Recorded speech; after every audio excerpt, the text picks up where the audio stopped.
நம்பகமான செய்திகளுக்கு நம்பிக்கை. வணக்கம். முதலில் முதன்மை செய்திகள். நுண்ணறிவு தொடர்பான கட்டமைப்பை மலேசியா உருவாக்க வேண்டும். மாணவர்கள் விசா பெறுவதற்கான சேமிப்பு தொகையை உயர்த்துவதற்கான நடவடிக்கை குறித்து ஆஸ்திரேலிய அரசுடன் விரைவில் சந்திப்பு நடத்தப்படும். கொலாகுபுபாரு தொகுதியில் நம்பிக்கை கூட்டணி வெற்றி பெறுவது உறுதி. இந்திய நிறுவனத்தின் இயக்குநர்கள் வாரிய குழுவில் உறுப்பினராக கைரி ஜமாலுடீன் நியமனம்.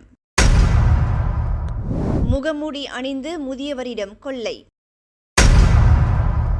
செயற்கை நுண்ணறிவு தொடர்பான கட்டமைப்பை மலேசியா உருவாக்க வேண்டும் என்று பிரதமர் டத்தோஸ்ரீ அன்வார் இப்ராஹிம் கூறினார்.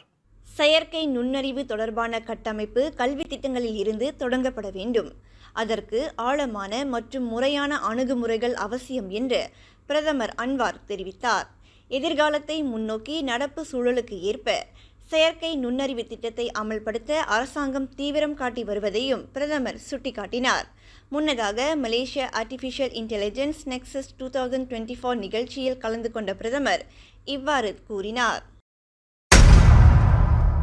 சர்வதேச மாணவர்கள் விசா பெறுவதற்கான சேமிப்பு தொகையை உயர்த்துவதற்கான நாட்டின் நடவடிக்கை குறித்து ஆஸ்திரேலிய அரசாங்கத்துடன் உயர்கல்வி அமைச்சகம் விரைவில் சந்திப்பு நடத்தும் என்று உயர்கல்வித்துறை அமைச்சர் Dato' Sri doctor Zambry Abdul Kadir தெரிவித்தார்.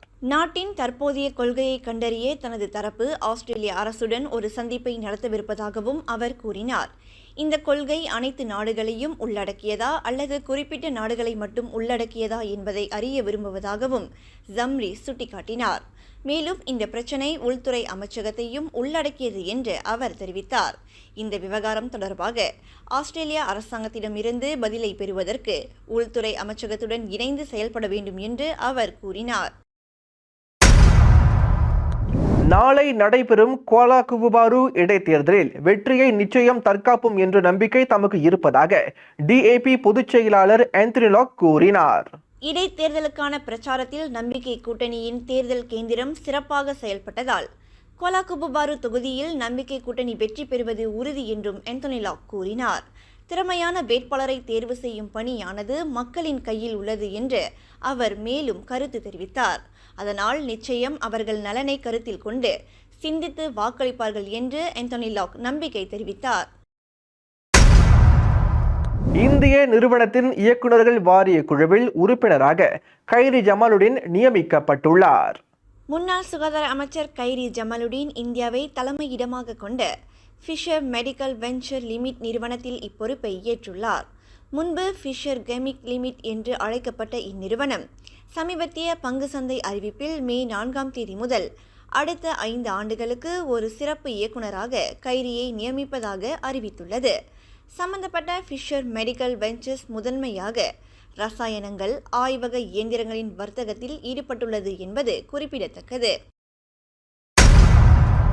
முகமூடியை அணிந்து கொண்டு இரு ஆடவர்கள் முதியவர் ஒருவரிடம் கொள்ளையடித்து சென்றுள்ளனர். இந்த சம்பவம் ஃபெல்டா சுங்காய் தெற்காம் பகுதியில் நிகழ்ந்தது. 85 வயதான மட் அரிஸ் முகமது சீடே இரு ஆடவர்களால் தாக்கப்பட்டு கொள்ளையடிக்கப்பட்டார். முதியவரின் கை கால்களை கட்டி அவர்கள் கொள்ளை சம்பவத்தில் ஈடுபட்டனர் என்று ஜிராந்துட் மாவட்ட காவல்துறை தலைவர் சூப்பரிண்டென்டன்ட் ஷுக்ரி முகமது கூறினார். 1200 ரிங்கிட் பணம், 2 ATM அட்டைகளுடன் அவர்கள் சம்பவ இடத்திலிருந்து தப்பியோடினர். இந்த சம்பவம் குறித்து அம்முதியவர் காவல்துறையில் புகார் அளித்துள்ளார்.